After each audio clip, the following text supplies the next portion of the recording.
Amigos queridos, convidamos a todos que nesta hora se recolham intimamente para fazermos vibrar em nós os sentimentos mais purificados e alcançarmos de alguma sorte as sintonias felizes junto aos corações sublimes prepostos de Jesus na terra, que vieram ter conosco por acréscimo de misericórdia, socorrendo a nossa pequenez, insuflando em nosso íntimo o vigor do bom ânimo, a alegria da esperança e a coragem da fé, para seguirmos resolutos, Senhor, sem esmorecermos no caminho, ao progresso que nos aguarda a todos pela força da lei do amor. Ampara, Senhor, a humanidade da terra, todos nós os necessitados que nos reconhecemos ser, para que sob o influxo vigoroso do seu amor possamos aplacar tantas dores, tantos desatinos, tantas rebeldias e definitivamente seguirmos dóceis pelos caminhos da fé, da esperança e da caridade. Assim, Mestre amado, nesta manhã de luz em nossas vidas, iniciamos as reflexões desta manhã. Obrigada, Senhor. Obrigada, amigos, e que assim seja.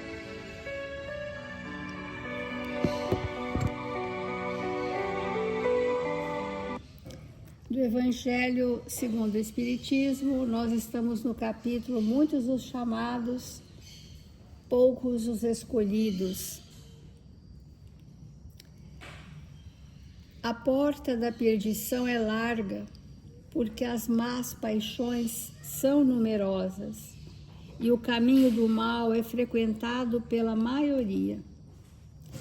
A da salvação é estreita, porque o homem que quer transpô-la deve fazer grandes esforços sobre si mesmo, para vencer as suas más tendências, e poucos a isso se resignam.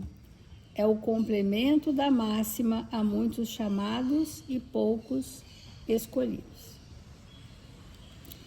Vamos fazer uma reflexão, uma compreensão. A ausência do conhecimento da verdade nos faz espíritos sem discernimento para escolher. A ausência de cumprimento dos deveres faz dos espíritos ociosos para escolher. E sem o discernimento, sem as obrigações, sem o dever e sem a luz da verdade, para onde caminhamos? Caminhamos massificadamente onde todos vão, o que todos fazem, o que todos pensam, sem discernimento. Essa é a porta larga. É quando nós perdemos o leme da nossa condução evolutiva por estarmos em escolhas coletivas que, claro, encontram ressonância dentro das minhas paixões. E é por isso que nos arrastamos para as portas largas. Então, voltando, sem o conhecimento da verdade, não há luz para o espírito discernir. Sem a experiência do dever, a estagnação na ociosidade é geral. E, portanto, eu repito e repito e repito em séculos e séculos as minhas más paixões, que são as portas largas. Temos também evoluído o pensamento em compreender que a porta estreita não é sofrimento. A porta estreita é um portal de luz, que o espírito vai avançar em testemunhos de fé. E dar testemunhos de fé requer sacrifício. E para a gente refletir, vamos entender sacrificar-se, esforço sobre si mesmo, não é sofrimento, é só sacrifício. Né? Quantos sacrifícios nós podemos fazer em benefício de filhos, irmãos, amigos, parentes, pessoas, com alegria e bom ânimo? Quantos? Quantos sacrifícios nós podemos fazer para superar obstáculos no nosso caminho, para termos êxito? Então, sacrifício não é sofrimento. A porta estreita não nos leva a sofrer. A porta das ilusões, que eu entro pelo caminho das ilusões, eu saio pela dor dos ranger de dentes. Haverá lágrimas e ranger de dentes, vamos chamar isso de remorso. Então, a porta pela qual eu entro, arrastada pelas minhas mais más paixões, qual é a saída dessa porta? É a saída do remorso e do ranger de dentes. Se eu entro pela porta estreita da, entre aspas, salvação, vamos dizer, libertação, eu preciso, antes de adentrar, me despojar de tudo que não é de natureza divina. Porque tudo que não for de natureza divina não me fará percorrer a porta estreita. Eu nem entro, eu não tenho salvo-conduto para fazer esse caminho. Porque para fazer esse caminho, eu preciso ter alguma maturidade. Então, os que se fazem escolhidos estão à beira, no limiar da porta estreita. E percorrê-lo ou não é uma escolha. Então, nós trouxemos do Emmanuel, no livro Vinho de Luz, uma lição que inclusive chama Porta Estreita, para a gente entender o que é mesmo a necessidade evolutiva do espírito. Então diz assim: antes da reencarnação necessária ao progresso, o espírito estima na porta estreita a sua oportunidade gloriosa nos círculos carnais. Então ele tem uma expectativa de que ele realmente precisa progredir, e ele estima passar pela porta estreita, e não só estima, quanto fora preparado, porque há um preparo prévio nas nossas reencarnações. Antes da reencarnação, além dele estimar a porta estreita como oportunidade redentora, ele reconhece a necessidade do sofrimento purificador.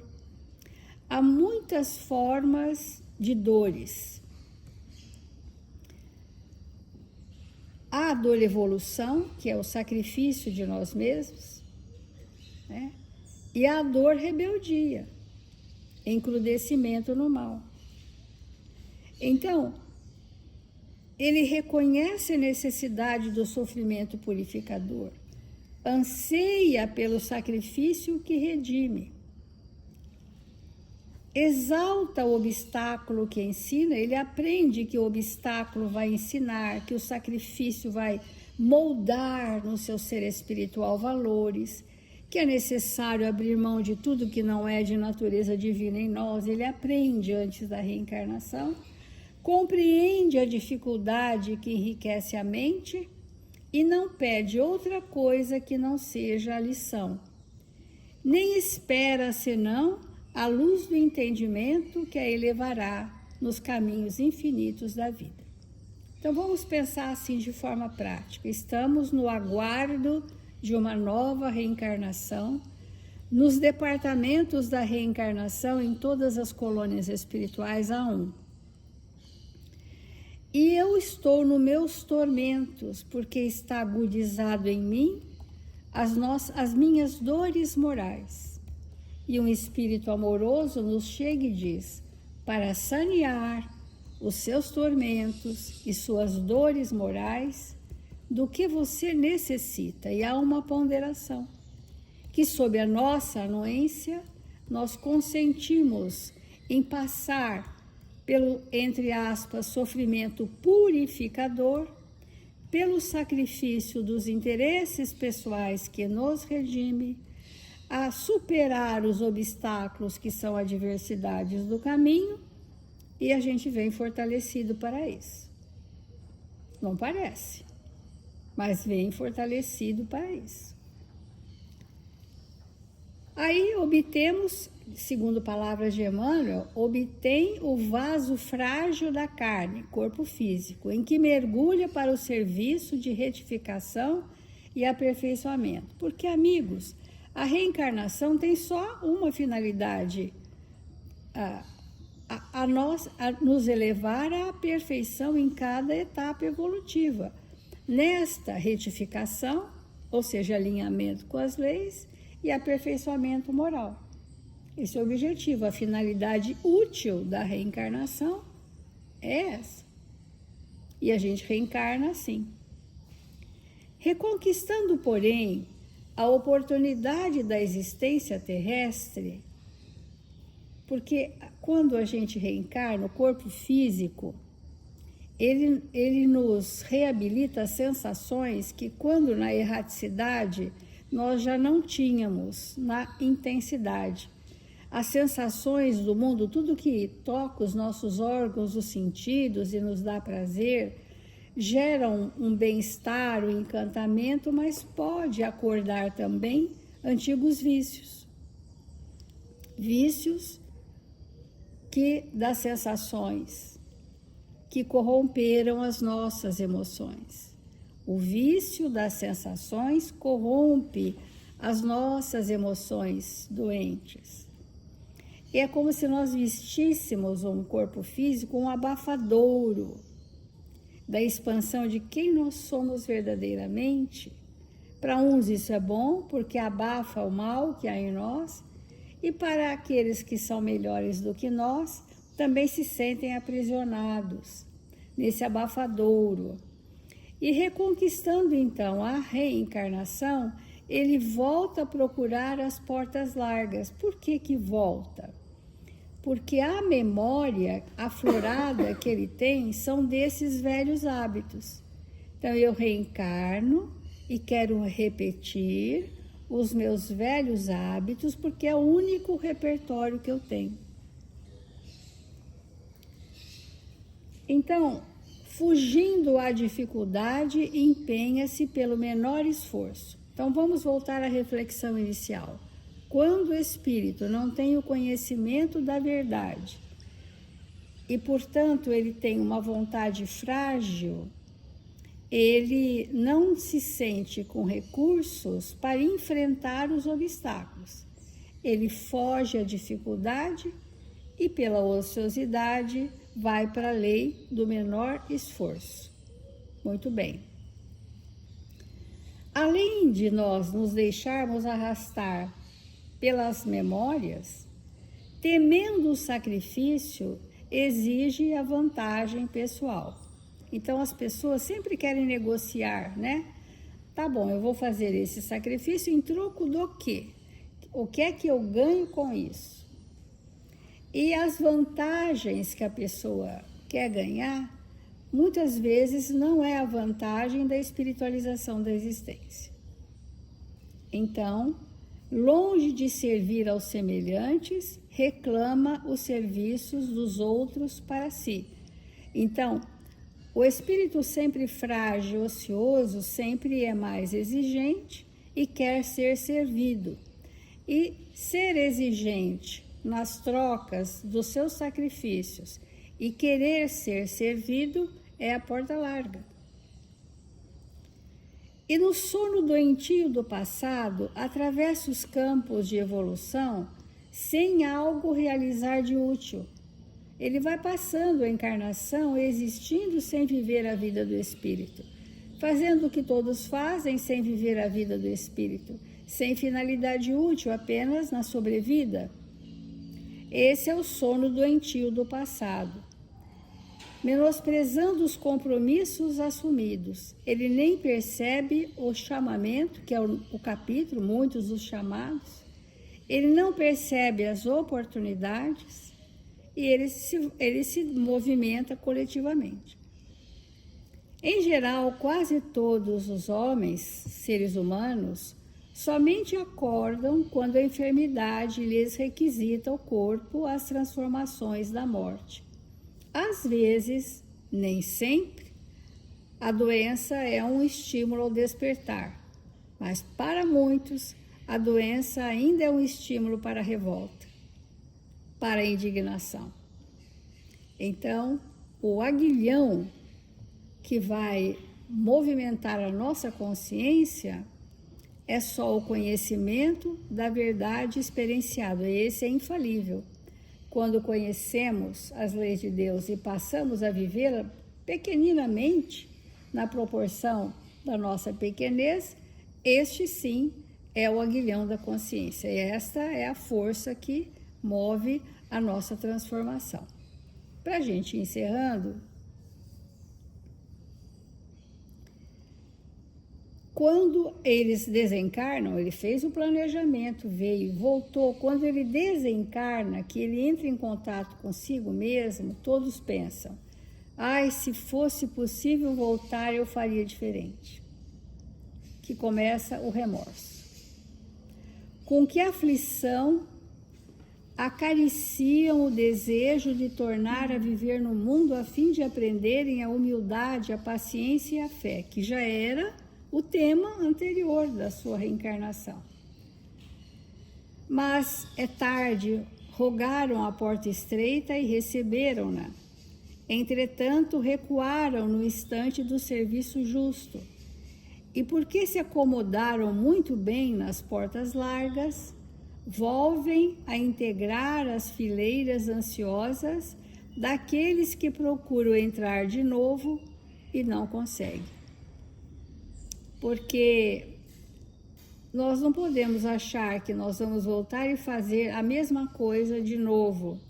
Nós teremos novas oportunidades, mas elas vêm com agravamentos daqueles chamamentos que a gente não ouviu e que depois, ao voltar para o mundo espiritual, nos sentimos pesarosos. Então vamos refletir. Irmãos,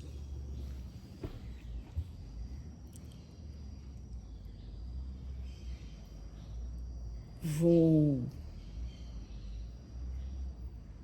tomar algumas palavras da Célia para fazer um comentário a respeito do dever.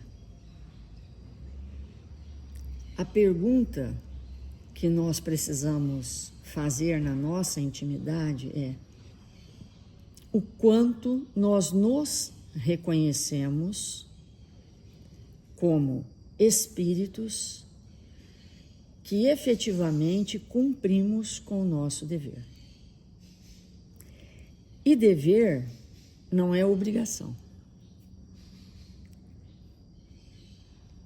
Às vezes, não tendo ainda maturidade espiritual, e entende-se maturidade espiritual pelo desenvolvimento de sentimentos, e sentimento é um feixe de valores. Muitas vezes, não tendo desenvolvido suficientemente sentimentos dentro de nós, não conseguimos cumprir com os nossos deveres. Porque quando nós cumprimos com o nosso dever, nós sentimos uma satisfação íntima inenarrável. O espírito que cumpre com o seu dever sente uma felicidade, porque faz parte da felicidade do espírito sentir seus deveres. Faz parte. Sentir e viver. Quando nós não estamos nesse patamar evolutivo, nós somos encurralados a cumprir obrigações. Então, há pessoas que trabalham por obrigação, não por dever. O trabalho, seja ele de que forma for, é uma lei de Deus, lei do trabalho. Há pessoas que trabalham por dever, e as pessoas que trabalham por dever amam o trabalho e se felicitam com o trabalho que desenvolvem. E há pessoas que trabalham por obrigação, porque se elas não trabalharem, elas não se alimentam, elas não vestem, elas não moram. Mas o desejo mais sincero é que elas pudessem ter amplo recurso monetário e não trabalhar. Esse é um estágio evolutivo. Então, há pessoas que estão trabalhando pensando na aposentadoria. Essas pessoas trabalham por obrigação. E trabalhar por obrigação, ou fazer qualquer coisa por obrigação, é um bem, porque é o começo. É o começo do desenvolvimento do valor do dever. Nós começamos por aí, mas é importantíssimo nós sabermos que é o começo. O começo de uma jornada espiritual. Um espírito amadurecido e, portanto, fortalecido no sentimento, ele não faz nada que não seja por dever. Ele faz tudo por dever. Eu devo fazer, e ao fazer eu me felicito. O dever de amar, o dever de compreender, o dever de produzir, o dever. Então, há coisas na nossa vida, situações que malemar a gente consegue fazer no âmbito da obrigação. Fazemos mais ou menos ainda no âmbito da obrigação. Mas há espíritos tão mais ociosos que nem por obrigação, que não cumprem nem obrigações. Isso é muito relevante de nós compreendermos. Nesse texto que nós estamos lendo há alguns dias, A Senda Estreita, Emmanuel traz uma frase bem pequenininha, mas que é extraordinária e que, portanto, fala da porta estreita. Porque quem cumpre o seu dever entra na porta estreita. Ele diz assim: o nosso dever é a nossa escola. Irmãos, vamos repetir a frase. O nosso dever é a nossa escola. Quando eu dou conta de cumprir alguma coisa com o dever de cumprir, e quando nós lemos lá no Evangelho o que é o dever, quando eu cumpro com o meu dever, ninguém fica sabendo do sacrifício. Mas, porque às vezes o dever é sacrificial. Mas sacrifício, como a Célia colocou, não é em tempo algum sofrimento. É só sacrificial. Por quê? Deus, na sua infinita bondade e misericórdia, coloca certas circunstâncias e situações na nossa vida que nós temos que escolher entre o dever e os nossos condicionamentos, ou aquilo que todo mundo faz e que tem eu fazer também. Então, às vezes eu estou numa situação que eu posso escolher. A escolha A inclui todo tipo de sacrifício. E a escolha B é me deixar levar pelo que eu sempre fui, pelos meus condicionamentos e por aquilo que todo mundo é. que eu conheço, que está ao meu redor, que é a massa amorfa, que segue para lugar nenhum, que anda em círculo de si mesmo. E aí, o que uma pessoa, qualquer pessoa faria no lugar onde eu me encontro, nessa situação?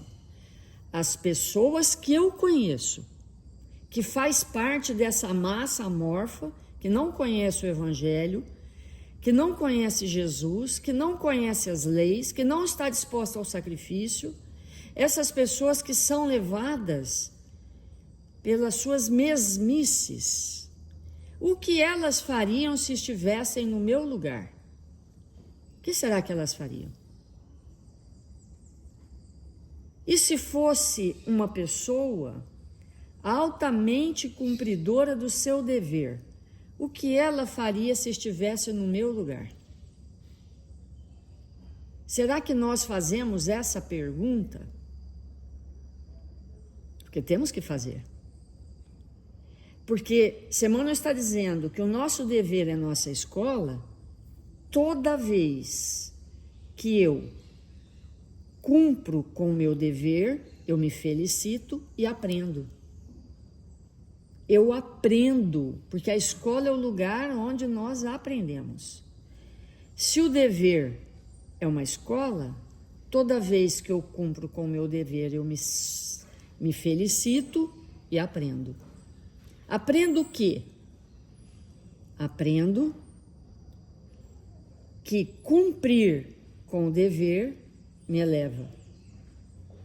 Aprendo que ao cumprir com o dever, eu sou capaz de passar pelo... Porque não existe dever sem sacrifício. Ponto. Não existe dever sem sacrifício. Não existe. Então vamos pensar assim numa criancinha, né? Que não quer ir para a escola. Mas qual que é o dever dela? Ir para a escola. Ela grita, ela chora e tal, e o pai insiste e ela vai por obrigação. De tanto repetir, lá na frente, vira dever. Então, quando ela está na fase da adolescência, início da vida adulta, ela fala, não, eu quero ir para a faculdade. Mas se eu quero ir para a faculdade, eu tenho que cumprir o meu dever de estudar. E assim sucessivamente. Então, o dever, ele nos ensina a ter uma experiência que ainda não possuímos. E isso, entender isso, é extraordinário. Então vamos olhar para a nossa vida como um todo. Cada um vai olhar para a sua. O que eu faço por obrigação? E o que eu faço por dever? E aí nós vamos analisar em que patamar nós nos encontramos. E esse texto que ele nos traz, ele diz assim: muitos que ainda estão distante desse entendimento do que seja o dever, muitos preferem a estrada agradável dos caprichos pessoais que, atendidos, nos faz cair. Porque toda vez que nós somos atendidos nos nossos caprichos, é para o chão que a gente vai. Porque o que é o capricho? É o condicionamento. É eu ser atendida naquilo que eu penso ser a minha necessidade, mas é uma necessidade fictícia. Na verdade, eu não preciso disso.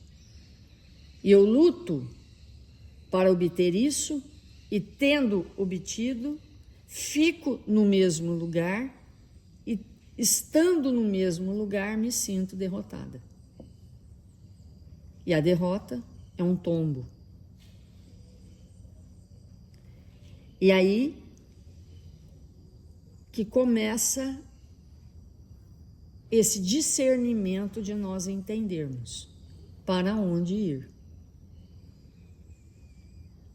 Então, se nós olharmos um pet no colo de alguém, aquele irmãozinho irracional, ele é incapaz de compreender o que nós estamos falando. Ele é incapaz de qualquer coisa disso que nós estamos falando. E há pessoas que estão nesse nível. Não é capaz de entender o que é uma obrigação. Não é capaz de entender o que é uma obrigação.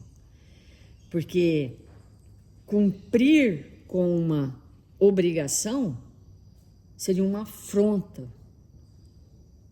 seria uma vergonha, seria um desgosto, seria algo extremamente desagradável. Por quê? Aquele ser deseja o quê? Que o mundo gire em redor do seu querer, ainda pautado em instintos, como o petzinho que está no colo.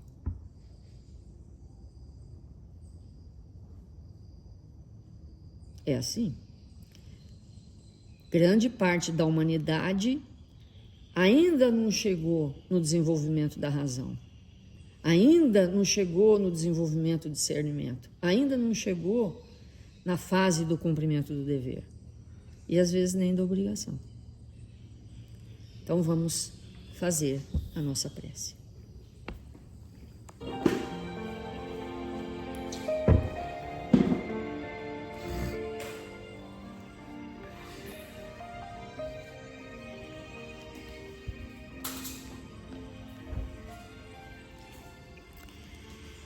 Deus, nosso Pai,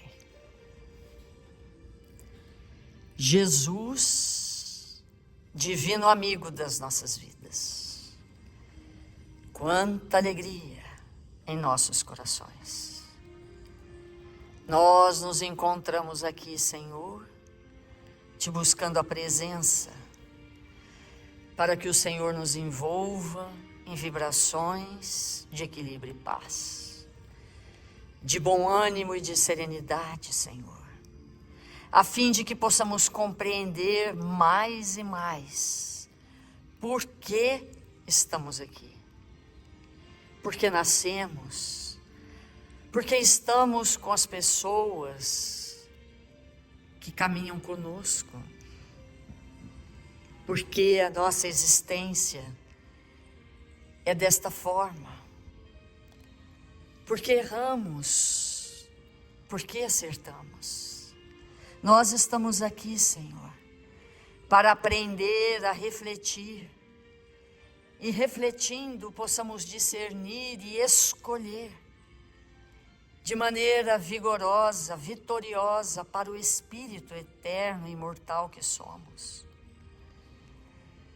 Que nesse dia, Senhor, possamos nos ligar mais e mais ao seu coração generoso, a fim de que a nossa existência na terra seja repleta de esperança, de bom ânimo. 1000 vezes obrigado, Pai, por tudo que a vida nos tem ofertado. Obrigado, Jesus, por nos encontrarmos aqui. Obrigado, Senhor, por tudo que a vida nos tem possibilitado, para que possamos sair das dificuldades imensas que trouxemos, que tanto embaraço causa em nossas existências. Que possamos aprender mais e mais a servir. Que o Senhor nos abençoe e nos fortaleça. Que estejamos uns pelos outros, como o Senhor nos ensinou. Que nesse dia possamos trabalhar com alegria, com bom ânimo e esperança. 1000 vezes obrigado, Pai, pela sua presença, pelo seu amor. Que estejamos todos juntos e unidos num só ideal, de aprender a amar e a servir. Sê conosco, Mestre, hoje e sempre. Que assim seja.